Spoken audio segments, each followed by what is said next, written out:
thank you for so gracefully agreeing to chair the deliberations this evening.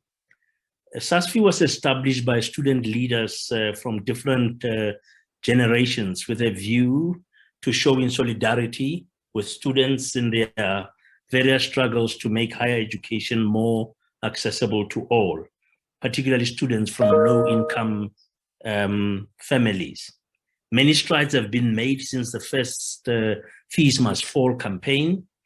Since then, a lot more public resources have been committed by government to support access to higher education.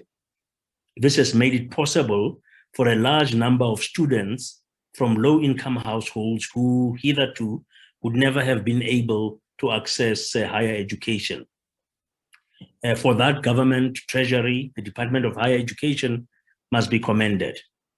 However, for a number of reasons, demand for higher education now outstrips the increase in budgetary allocation to facilitate access. Given the fiscal constraints within which the struggle to access higher education must be waged, the efficacy of simply pushing for greater budgetary allocation to access higher education is dropping sharply. What is now called for, in my view, is how best to mobilize non-public funding to support the funding requirements of the higher education sector.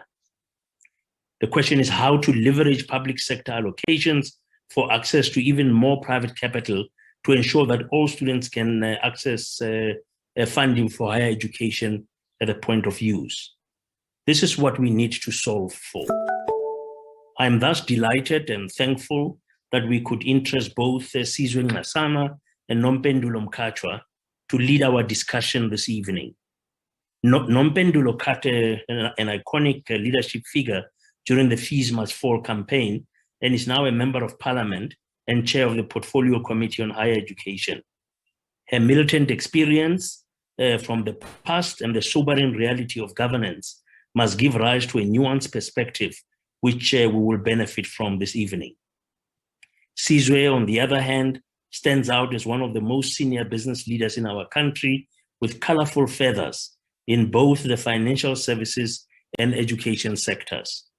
Add a dose of public sector involvement on issues of access to higher education, and you are no doubt have the best resource to guide our thinking on this vexed question.